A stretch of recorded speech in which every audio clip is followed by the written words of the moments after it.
हम आँख भी दिखाते हैं तो गुनाह हो जाता है, वो कत्ल भी करते हैं तो सज़ा नहीं होती है। जी हाँ दोस्तों, कुछ इसी प्रकार के हो रहा है डॉक्टर लक्ष्मण यादव के साथ। मैं आपको बता दूँ कि डॉक्टर लक्ष्मण यादव कौन है? इससे पहले जो है वो डॉक्टर लक्ष्मण यादव जो हैं वो इलाहाबाद यूनिवर्सिटी से गोल्ड मेडलिस्ट हैं। वो गोल्ड मेडल प्राप्त कर चुके हैं और वो गोल्ड मेडल प्राप्त करने के बाद इलाहाबाद यूनिवर्सिटी से रुख किए दिल्ली यूनिवर्सिटी में। और दिल्ली यूनिवर्सिटी में जो है अपना पीएचडी कंप्लीट किए। और दिल्ली यूनिवर्सिटी के अंतर्गत आता है एक कॉलेज जिसका नाम है डॉक्टर जाकिर हुसैन कॉलेज। और उसी जाकिर हुसैन कॉलेज में बतौर जो है वो एडहॉक असिस्टेंट प्रोफेसर के पद पे जो है वो तैनात थे और पढ़ा रहे थे। लेकिन कुछ इस प्रकार हुआ डॉक्टर लक्ष्मण यादव के साथ कि उनको जो है वो अचानक से टर्मिनेट कर दिया गया है। टर्मिनेट करने का कारण नहीं बताया गया है, सिर्फ ये बताया गया है कि आप जो है वो फाइनल जो है वो प्रोफेसर बना जाता है। कंप्लीट जो प्रोफेसर होता है उसका ये इंटरव्यू दे रहे थे और इंटरव्यू देने के बाद जो है वो उनको बताया गया कि आप जो है वो परमानेंट जो है वो प्रोफेसर पद के लिए जो है वो आप सूटेबल नहीं हैं, इसलिए आपको टर्मिनेट कर दिया गया है। डॉक्टर लक्ष्मण यादव अपने इंटरव्यू में इंटरव्यू देते हुए जो है वो बताते हैं कि हमको कोई वाजिब वजह नहीं बताया गया कि हम को जो है वो क्यों टर्मिनेट कर दिया गया है। हमको तकरीबन जो है वो 40 से 45 बार जो है वो रिन्यूअल किया गया, यानी हम पढ़ाने में ठीक-ठाक थे। इससे पहले डॉक्टर लक्ष्मण यादव को परमानेंट प्रोफेसर बनने के लिए 2010 में इंटरव्यू दिया गया। उनको जो है वो वहाँ से कुछ नहीं किया गया, बोले कि आप जो है वो एडहॉक अभी पढ़ाइए। फिर उसके बाद जो है वो 15 में दिया गया, उनका इंटरव्यू लिया गया। उसमें भी ये कहा गया कि आप जो है वो अभी भी जो है वो परमानेंट प्रोफेसर के लिए वो आप सूटेबल नहीं है, इसलिए जो है वो अभी आप एडहॉक पढ़ाइए। और फाइनली 2023 में फिर से डॉक्टर लक्ष्मण यादव इंटरव्यू देते हैं और इंटरव्यू में इस बार जो है उनको जो है वो कहा गया कि आप जो है वो परमानेंट प्रोफेसर जो है वो पद के लिए आप सूटेबल नहीं हैं और साथ ही साथ आपको जो है वो टर्मिनेट कर दिया जाता है। और डॉक्टर लक्ष्मण यादव इंटरव्यू देते हुए तमाम आरोप लगाए हैं उन विश्वविद्यालय पर, प्रिंसिपल पर और जो ग्रुप्स ऑफ जो टीचर्स का हेड है उन तमाम लोगों पर जो है वो आरोप लगाए हैं। आरोप लगाते हुए बोले हैं कि आखिर जो है वो हमको क्यों टर्मिनेट कर दिया गया है? क्या इसलिए टर्मिनेट कर दिया गया है क्योंकि हम संविधान की बात करते थे, लोगों में जागरूकता फैलाते थे, या इसलिए टर्मिनेट कर दिया गया है क्योंकि हमारी मेरिट खराब थी? एक एपीआई होता है, एकेडमिक जो है वो एकेडमिक परफॉर्मेंस जो है वो इंडिकेटर्स होता है, जिसके थ्रू जो होता है वो जो एडहॉक टीचर होते हैं, एडहॉक प्रोफेसर होते हैं, उनकी जो है वो नियुक्ति होती है। लेकिन डॉक्टर लक्ष्मण यादव अपने इंटरव्यू देते हुए बताते हैं कि मेरा जो एपीआई था वो 96 था और सारे जो इंटरव्यूअर्स थे उसमें मेरा ही एक था जो एपीआई वो 96 था। इससे ज़्यादा किसी के पास नहीं था। अगर आप हमको हटा करके किसी दूसरे को उस पद पर जो है वो तैनात कर रहे हैं, तो उसकी एपीआई क्या है? क्या वो हमसे बेहतर टीचर है या क्या उसमें जो है वो क्वालिफ़िकेशंस हमसे बेटर है?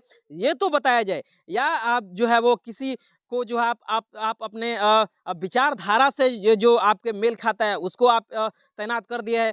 डॉक्टर लक्ष्मण यादव इंटरव्यू में ये भी बोलते हैं कि उस पद पर जो है वो एक ऐसे जो है वो टीचर्स को, एक ऐसे प्रोफ़ेसर्स को वहाँ पे भरा गया है जिसकी एपीआई जो है वो लगभग महज़ 50 से 55 है।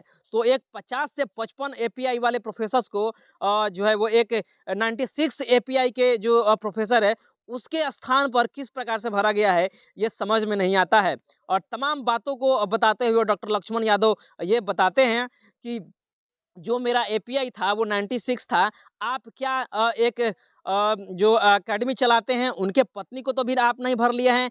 क्या एक जो है वो प्रोफ़ेसर्स है उनके पत्नी को भी तो नहीं भर लिया है? या जो है आपके विचारधारा से मेल खाते हैं इसलिए उनको उस पद पे भर लिया गया है? तमाम आरोप लगाते हुए डॉक्टर लक्ष्मण यादव जो है वो बताते हैं और कहते हैं कि ये जो हटाया गया है, मुझे लगता है कि मैं संविधान की बात कर रहा हूँ इसलिए हटाया गया है। लोगों में जागरूकता फैला रहा हूँ, कास्टिज़्म की बात कर रहा हूँ, तमाम जगहों पर जाके बोलता हूँ, लिखता हूँ, पढ़ता हूँ, इसलिए मुझे हटा दिया गया है। डॉक्टर लक्ष्मण यादव, मैं आपको बता दूँ कि दिल्ली यूनिवर्सिटी से जो वे पीएचडी कंप्लीट किए, उनका विषय था तुलसीदास का भक्ति आंदोलन। तो तुलसीदास के भक्ति आंदोलन पे वो अपना पीएचडी कंप्लीट किया और उसी के बारे में, उसी के संबंधित जो है वो अपने टीचर अपने स्टूडेंट्स को पढ़ाते हैं। तमाम ये बातें इंटरव्यू में वो लक्ष्मण यादव बताए हैं। लेकिन लक्ष्मण यादव को अचानक से टर्मिनेट कर देना, सारे पूरे भारत में जो है वो जो अम्बेडकराइट्स हैं, जो संविधान को मानते हैं, जो जातिवाद के खिलाफ लड़ रहे हैं, लगातार बोल रहे हैं, पढ़ रहे हैं, सीख रहे हैं, वो सारे लोग जो है वो आहत हुए हैं। और सारे लोगों का, यहाँ तक कि भीम आर्मी चीफ और आज़ाद समाज पार्टी के राष्ट्रीय अध्यक्ष चंद्रशेखर आज़ाद भी ट्वीट करके अपने ट्वीट में ये बात बताए हैं और बोले हैं कि जो संविधान की बात करता है, जो जातिवाद पर प्रखर होकर बोलता है, जो लोगों को में जागरूकता फैलाता है, उसको आप बेवजह के, बिना कोई ठोस सबूत के आप उसको हटा दिए हैं। ये अच्छी बात नहीं है। इसके खिलाफ जो है वो लड़ा जाएगा और आंदोलन होगा। इससे पहले जो मैं आपको ये बात भी बता दूं कि डॉक्टर लक्ष्मण यादव के साथ जो हुआ, उस विषय पर बोलते हुए डॉक्टर रतनलाल भी प्रखर रूप से बोल रहे हैं और ये बता रहे हैं कि ये जो जनेऊ लीला है, ये जो ब्राह्मणवाद है, आपको इसी तरह से आपको शिकार करेगा, आपको इसी तरह से मारेगा। वो आपको जो है वो छुआछूत नहीं करेगा, आपको कपड़े पर अटैच नहीं करेगा, बल्कि आप जो संवैधानिक पद से होते हुए जो आप जो यूनिवर्सिटी में जा रहे हैं, कॉलेज में जा रहे हैं, प्रोफेसर बन रहे हैं, टीचर्स बन रहे हैं, लेखक बन रहे हैं, वो वहाँ पे जो है वो आपको टिकने नहीं देगा।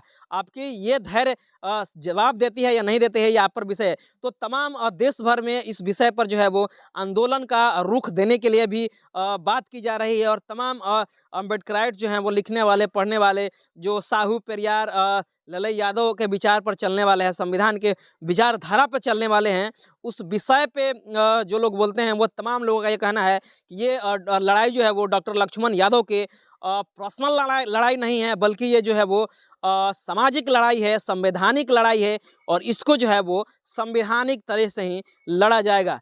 तो इस विषय को आप किस प्रकार से देख रहे हैं? आप अपना जो प्रतिक्रिया है वो कमेंट बॉक्स में कीजिए। लेकिन उससे पहले मैं आपसे एक रिक्वेस्ट कर रहा हूँ कि अगर आप हमारे चैनल पर जो है वो पहली बार आए हैं, तो आप हमारे चैनल को सब्सक्राइब करें, वीडियो को लाइक करें, शेयर करें। इस वीडियो को आप पेज पर देख रहे हैं तो पेज को भी लाइक करें, फॉलो करें। मिलते हैं अगले खबर के साथ, तब तक बहुत बहुत धन्यवाद।